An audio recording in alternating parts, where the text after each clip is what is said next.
What's up, tribe? How you guys doing? Go ahead and hit that subscribe button. I hope you like this video. This is your review of The Real Housewives of New York, season 14, episode 6. So, it is Erin's 10-year wedding anniversary. Her and her husband have been married for 10 years. They've been together for 12, and so they're having a party. Now, listen. We start this episode off. We have Erin and Uba at Jacob the Jeweler. Is Jacob and Company Jacob the Jeweler? Is it the same guy? Y'all let me know in the comments. I remember Jacob the Jeweler from 90s hip hop. He got all the rappers together, whatever. But either way, he's a big time jeweler, and she brought Erin down there in order for Erin to borrow some pieces for her party. That was her gift to Erin. And of course, listen, that's the kind of stuff that I'm talking about. That's rich girl shit, right? And I'm here for all of it, right? I am here for all of it. Now, on the other side of town, we have Jessel and Bryn getting their outfits together for the party. And, they're having a whole shopping experience. And Bryn, in a very nice way, lets Jessel know, they're talking about her and Erin. And did they make up? Have they cleared the air? And she's like, yeah. But, and Bryn was like, well, did you at least apologize? Because you do owe her an apology. And Jessel was like, I gave an apology. Like, I apologized to everybody for everything. And I feel like that's enough. And Bryn was trying to let her know, girl, that's not enough. Like, girl, that's not enough. Erin and Uba are talking about this. Basically, they're talking about the same thing. And Erin is like, listen, I want to be friends with Jessel. Like, I don't want to fight. Like, I went to her event because I wanted her to know that I supported her, even though my child was sick and, we had our little tiff. But, she basically made it seem like I don't support women. So the last thing I was going to do was not be at an event to support her so she could sort of throw it back at me.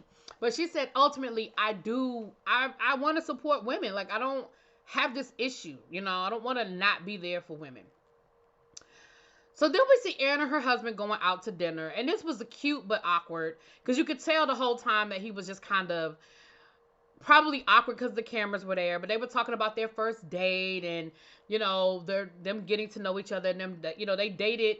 They had a very short courtship, as they say.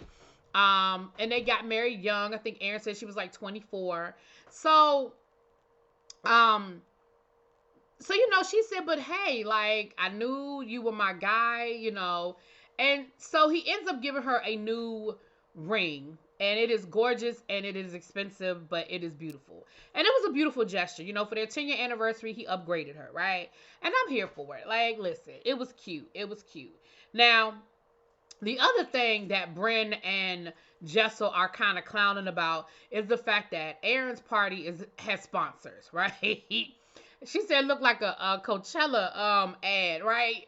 But it was like about 12 to 15 sponsors at the bottom of that invitation. But I ain't even mad about it. Like, that's what people do. So they don't have to spend their own money. You know what I mean? If you can get somebody to sponsor the venue, sponsor the liquor, sponsor the food, sponsor whatever, the decorations, all of these things. Listen, I ain't even mad at you about it, right? Teach me your ways, okay? Only us poor people pay for stuff, right? But it was cute that they kind of joked about it or whatever. So then, we see, Jenna. We see Jenna and her whole, she's gotten into interior designing, and she said that that's become very lucrative for her. So we see her with a client and going over, we're going to do this and that and buy this light fixture or whatever. So that was cute, Jessel and her husband trying to figure out preschool for their twins. Now, listen, I get it. I have heard all the stories about the New York school system and how you got to get them into the right preschool that feeds into the right elementary school, that feeds into the right middle school, feeds into the right high school, which gets you into the right college. I get it. It's a rat race, and it is expensive. But the day that I'm spending $60,000 on, and like her husband said, we're spending $60,000 for them to learn how to color. Like, what? And of course, Jessel is like, listen, he doesn't understand. He doesn't understand how serious this is and how, like, the window is closing. Our kids are 2. The wait list is ridiculous, and we need to get them on one of them. Um, but again, I get it. Like, I'm sure they're comfortable. And they may even be comfortable enough to afford, because remember, they have twins. So that's $63,000 times two. Y'all, like, that's Harvard. That's more than Harvard. Well, maybe not more than Harvard. But that is ridiculous for preschool. Preschool. Baby,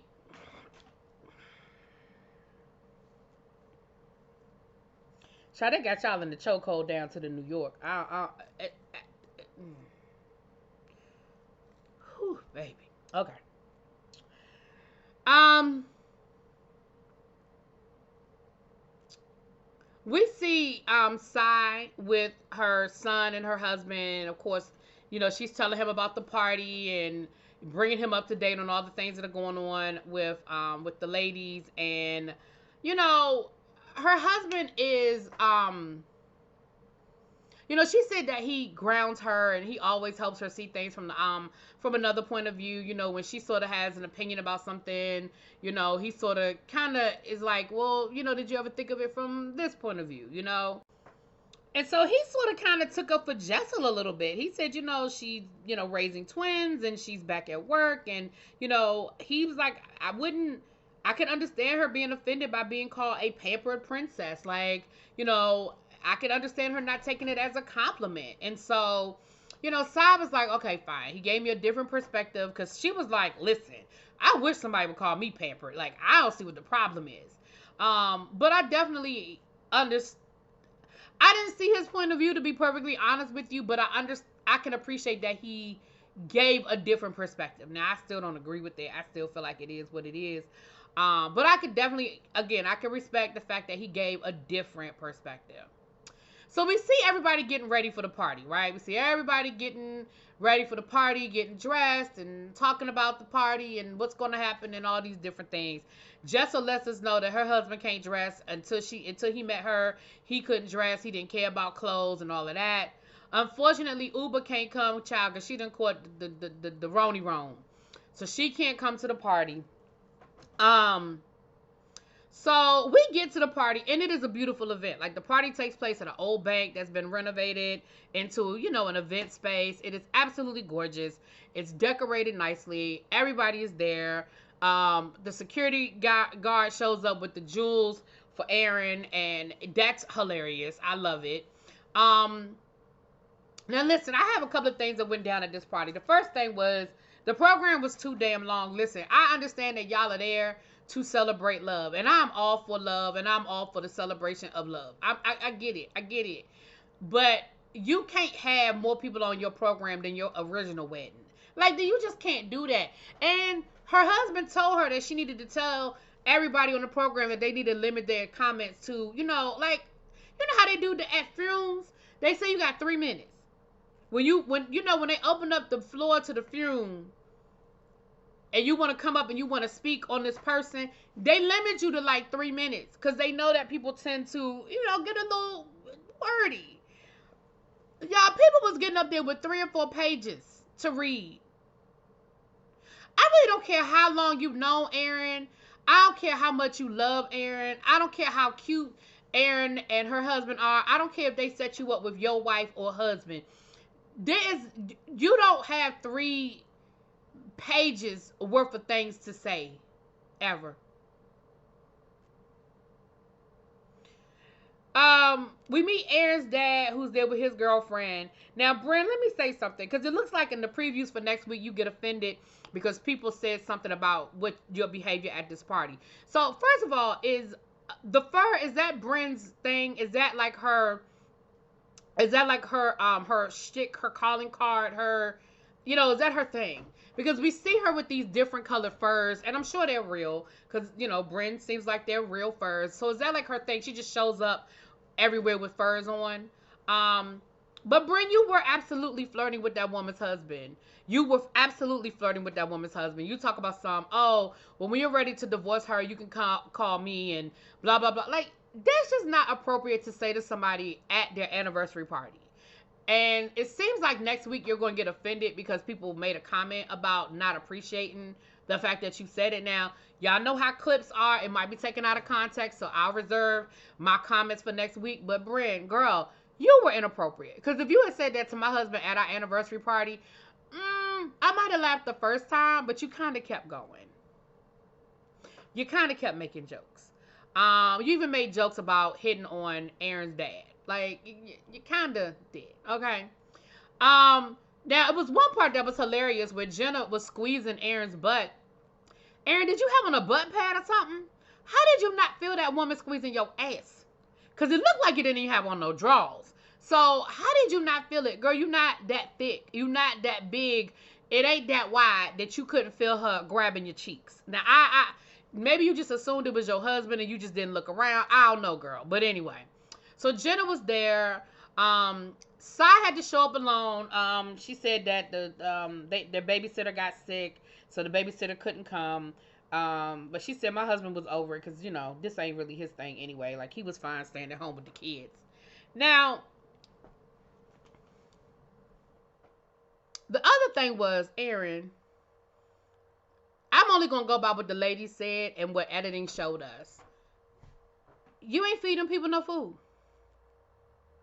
Like, all you had was pigs in a blanket floating around the room. Again, I understand only having finger food and hors d'oeuvres, but you should have had so many hors d'oeuvres that people were like, no, I'm good. I don't need any more. I have been at events like that where every 2 seconds somebody is walking by with a tray with something different. Then the first 30 minutes, 40 minutes you there, you like, oh, let me taste that. Oh, what's that? Oh, wait a minute. Is that a mini crab cake? Let me get a piece of that. After about the third or fourth time, you like, I'm good. Because you can't fill up on hors d'oeuvres. You can. But it has to be enough of the hors d'oeuvres to fill up. Especially if you are going to have a program with 15 people on it. Now, Sai was ready to go eat. She was over it and she was ready to go eat. Oh, shout out to Meredith and her son Brooks for making their little cameos. You know, they're from the Real Housewives of Salt Lake City, child. Shout out to them for making their cameo. Okay. But honestly, Sai was like over it and ready to go eat. She was like, I'm hungry. Aaron don't never want to feed nobody, and I'm ready to go eat. Now, Aaron, you had all them sponsors. I know a chef was one of them. I know somebody was providing the food for this shindig, and there should have been more than enough food to feed all these people. That's just how I feel about it. Then when Aaron and her husband got up there to say their vows to each other again, which his vows were Grateful Dead lyrics, by the way. Now, y'all came down on Chris on the Real Housewives of Potomac when he read the lyrics to the New Edition song to Candace. Y'all had a lot to say. I want y'all to have that same energy for her husband reading the lyrics to a Grateful Dead song down to his, it was a vow renewal, not quite the wedding, but it's the same concept. So the ladies was talking. I really feel like Aaron's sister just needed a moment and she wanted to be on camera and she wanted to be seen. Because why her sister gonna walk up to them and talk about, shh, you guys are being rude. Like, they're up there and you guys are really being rude and you're being loud and you're talking. Baby, Sai was like, okay, first of all, I'm gonna need you to go around to everybody that's talking because we're not the only ones having a conversation, okay? And then the rest of the ladies had to tell Sai, girl, it's okay, girl, don't say nothing. Girl, don't say nothing. That's her sister. And then the mama came over there and wanted to talk, right? The mama came over there introducing herself, wanting to get, because she wanted to be like, hey, ladies. And baby, they were like, no, we can't talk. We just got in trouble. And the sister gonna come over there and be like, yeah, well, you know, it is rude. It was rude. I just felt like she needed a moment. Girl, you knew what it was. They was filming the show. You saw the cameras. You saw what was going on. They weren't yelling and talking. I mean, again, they might have been giggling and whispering. But girl, it was a room of 300 people. You're not going to tell me that everybody in that room was quiet except for them. Stop. You just wanted a moment. But when it was all over said and done, child, Sai left early. The rest of them stayed. They took some pictures. Aaron did a wardrobe change. And it looked like they had a good time. They danced and had a good time the rest of the evening. Now, Aaron was upset because she said that Sai left. Listen, Sai left to go get her some food. She said, I'm pescatarian. That's the other thing, too. It wasn't just that they didn't have food there. She's pescatarian, so the food that they had, she couldn't eat. So she was like, I'm trying to get the nubu. and get me some sushi before they close because I am starving. And I get it. I do. Especially if the food that was there you can't eat. I definitely understand that. Now, the other thing that happened was Jenna let the ladies know that her and her girlfriend broke up.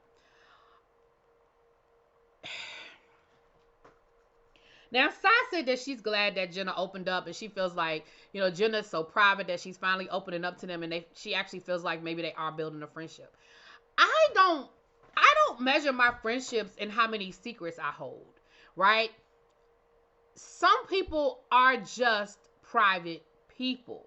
And I don't feel like the measure of your friendship with somebody is how much they've told you about their personal business. I like you, Sai, but I just don't like that y'all are equating, oh, we're getting close now because you're telling me that you and your girlfriend broke up and that she broke your heart. And then, I can appreciate that she opened up about it, but I don't know. I just felt like you're equating the two, and I just don't see them being equal. I don't see the equation there. Anyway, y'all let me know what y'all think. I will talk. That was pretty much the episode. Let me know what y'all think. I will talk to y'all later. Peace.